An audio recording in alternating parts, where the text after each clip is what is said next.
comment ça va bien ce mois-ci? Alors oui, on est au mois de mars, enfin. Moi, j'attendais le mois de mars depuis longtemps, en fait. Puisque, comme je vous ai dit dans une des vidéos précédentes, pour moi, le début du cycle, il va commencer à la fin de ce mois-ci, donc le 20, à l'équinoxe de printemps, le 20 mars. On recommence enfin un nouveau cycle. Mais bon, c'est un autre sujet, et c'est pas ce sujet-là que je vais aborder avec vous aujourd'hui. Non, non. C'est le sujet des sujets, en fait. C'est-à-dire qu'en ce moment, je ne sais pas si vous avez remarqué, mais on nous balance tout un tas de trucs anxiogènes de plus en plus. La guerre, les dossiers Epstein et tout le bordel. Et je ne vais pas épiloguer là-dessus. Pourquoi? Parce que déjà d'une, tout le monde le fait. Et deuxièmement, j'ai mon opinion sur le fait d'épiloguer là-dessus, justement, sur vraiment je vais mettre le doigt sur le fait d'épiloguer là-dessus, d'en parler, de diffuser, de relayer. Ok, bien sûr, il faut qu'on sache. Bien évidemment, il faut que tout le monde sache, il faut que tout le monde soit au courant. Mais il ne faut pas que ça tourne en boucle non plus, et dans vos esprits, et sur vos réseaux, et dans vos conversations familiales autour du dîner dominical. D'accord? Pourquoi? Moi, personnellement, je ne veux plus nourrir ces énergies là, tu vois. Donc, je me suis quand même pas mal isolée parce que forcément, c'est le sujet du jour. Le dossier Epstein, les divulgations, les traîtres, les machins... les rituels, blablabla, les trafics, blablabla, je vais pas le dire parce que sinon je vais me faire censurer, mais de toute façon je vais pas parler de ça, donc je vais pas me faire censurer. Mais pourquoi je vais ignorer ça? Parce que pour moi ça fait partie de la grosse manipulation, le fait que déjà ils aient décalcifié, tu vois. Je suis dyslexique aussi. Donc, je suis comme Mazikine, je suis dyslexique. D'ailleurs, allez écouter Mazikine, elle a des bons sujets. Mais déclassifier, je voulais dire, c'est pas pour rien qu'ils aient déclassifié les dossiers Epstein. C'est pas pour rien qu'il n'y a pas si longtemps que ça, Didier est tombé et compagnie, machin. C'est pas pour rien que c'est maintenant. Parce que ça fait partie du plan, en fait. De vous le dire aujourd'hui, c'est pas qu'on a découvert tout ça, c'est que c'était prévu que ça sorte maintenant. Pourquoi? Parce que ça fait partie du plan. Et pourquoi ça fait partie du plan? Parce que ça a toujours été un espèce de test sur l'humanité, sur l'acceptation. Parce qu'en fait, pour vous manipuler, pour vous asservir, pour vous oppresser, ils ont besoin de votre consentement. Parce que sans votre consentement, ils ne peuvent pas le faire. La preuve, ils sont 1%, on est 99%. Pourquoi ils arrivent à nous tenir comme ça? Tu vois, comme des marionnettes, comme des marionnettistes. Parce que ils ont la bonne stratégie. Et ça fait partie de la stratégie. Quand on regarde tous ces dossiers-là, qui est de divulgation sur Epstein, quand on regarde la guerre là, qui vient d'être déclarée, tous ces trucs anxiogènes, ça provoque quoi en vous? Réfléchissez 2 minutes. Ça provoque des sales vibrations. Ça provoque l'indignation, la haine, la peur, la colère, l'esprit de vengeance. Et au pire, pour ceux qui continuent leur vie, malgré tout, quand ils y pensent, peut-être éventuellement, pour ceux qui ont un peu plus de compassion dans leur caractère que la moyenne, une sorte de culpabilité du fait de continuer sa vie quand même. Mais quoi qu'il en soit, que ce soit l'indignation, la haine, la colère, le ressentiment ou la culpabilité, c'est quoi ces sentiments-là? C'est que des vibrations basses. Et bon, si vous me suivez, vous n'êtes pas sans savoir qu'on est dans une guerre spirituelle. Hein, c'est le bien contre le mal. Donc ça veut dire que c'est quoi? C'est Dieu contre le diable, si tu veux en parler autrement, tu vois, ou les bonnes énergies contre les mauvaises énergies. Mais les mauvaises énergies, le diable ou le devil, ou tu l'appelles comme tu veux, Satan, qui tu veux, il se nourrit de quoi, lui? De ta haine, de tes peurs, de ton ressentiment, de ton indignation, de ta colère, et au pire de ta culpabilité. Donc quand tu bloques là-dessus, en fait, eh ben tu le nourris. Alors ok, il y a deux écoles, hein. Il y en a qui vont me dire oui, mais faut quand même penser aux victimes, c'est pas juste, les gens qui subissent la guerre, toutes ces nanas là qui ont subi les méfaits de Jeffrey Epstein et tous ceux qui ont navigué autour. Faut penser à eux, bah oui. Mais ma question à moi, c'est la suivante. Est-ce que le fait de penser colère, indignation, vengeance, ça va réparer ce que ces victimes ont subi? Bah non. Et eux, de l'autre côté, ils en font quoi de tout ça, en fait? Réfléchissez 2 minutes. Ils font du fric avec. Ils font du fric avec. Toutes les chaînes qui vont diffuser la liste d'Epstein, tu vois, toutes les chaînes qui vont détailler les guerres, les conflits politiques, nanana, machin, tout le monde veut être au courant pour mieux déprimer derrière. Et bien tous ces gens-là, ça leur fait gagner de l'argent, ça leur fait gagner du pognon. Quand t'as un truc sensationnel, surtout dans le dark, ça fait gagner de la thune. C'est pour ça que moi, ma chaîne YouTube, elle marche pas. Parce que moi, je suis pas dans le dark. Tu vois, si j'étais dans le sensationnel, sordide, je pense que j'aurais beaucoup plus d'audience que ce que j'ai là. Malheureusement, moi, je suis dans l'amour, la bienveillance, le partage et le penser positif. Donc, ben, voilà. Je suis pas non plus de gourou spirituel, parce que là, il y a aussi moyen de faire de la maille, tu vois. Donc, ben, je suis dans l'entre-deux. Et l'entre-deux, ça marche pas, parce que bon, les gens, ils ont besoin de sensations fortes. Pourquoi il y a tant de gens que ça qui aiment énormément les films d'horreur, les films à sensations? Parce que ça paye. Voilà, qu'est-ce que tu veux que je te dise? Les mecs qui font des films d'horreur comme, je sais pas moi, L'Exorciste, Saw et tout ce genre de conneries, pourquoi ça a eu énormément de public, énormément d'entrées au cinéma? Parce que les gens sont accros à la violence. Mais si t'es accro à la violence, faut pas se plaindre que le monde il est violent. Hein, parce que tu nourris ça. Et pour en revenir à notre sujet d'aujourd'hui, si tu nourris la bête, ben la bête reste en vie. Tu sais, la bête à Macron. Voilà. Il en a parlé dans un discours, la bête. Tout le monde l'a vu, ça.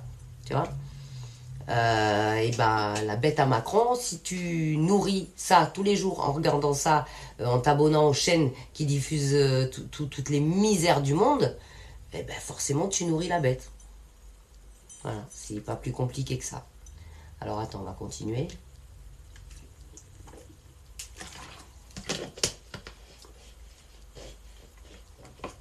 Moi perso, je suis au courant, parce que de toute façon tu ne peux pas passer à côté. La guerre, le dossier Epstein, toutes les misères du monde, toutes les manipulations médiatiques, politiques, nani nana, les agriculteurs, je suis au courant de tout. J'ai même fait une chanson pour les... Enfin, j'ai même ressorti une de mes chansons pour les... pour en soutien aux agriculteurs. Il n'y a pas de problème, je suis au courant. Mais,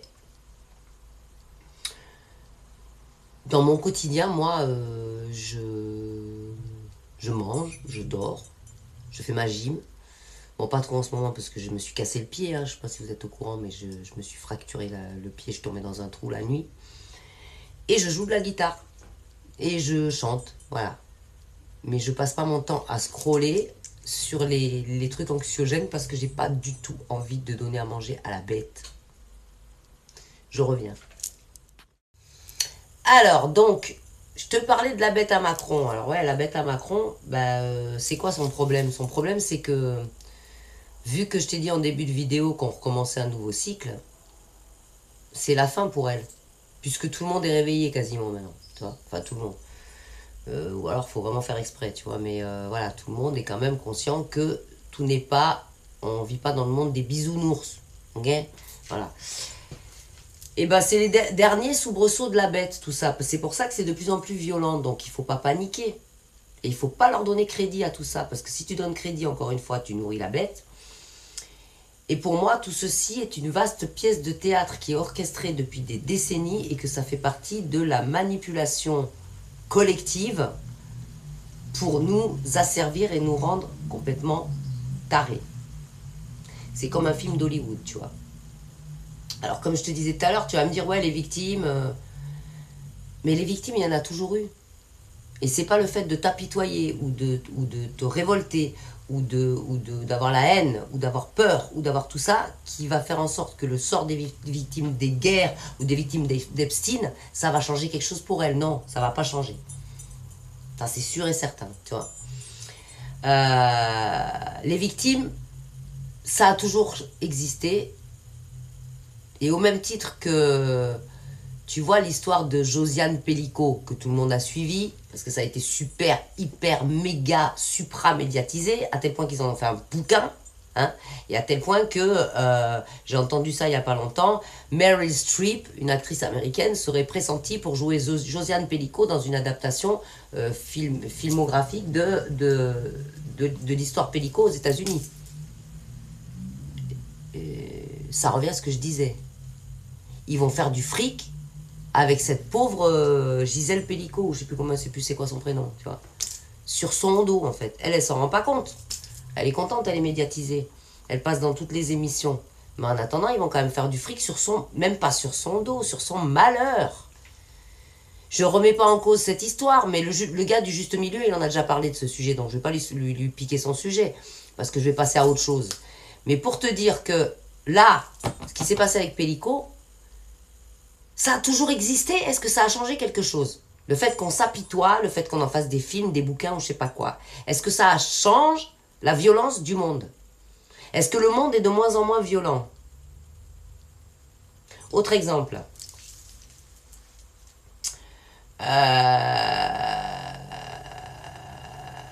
Le journal d'Anne Frank. Cette victime à l'époque de la guerre en Allemagne.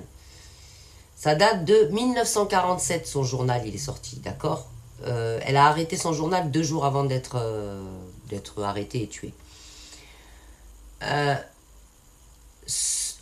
Ils ont publié son journal a eu était en 19e place des 100 meilleurs livres du XXe siècle.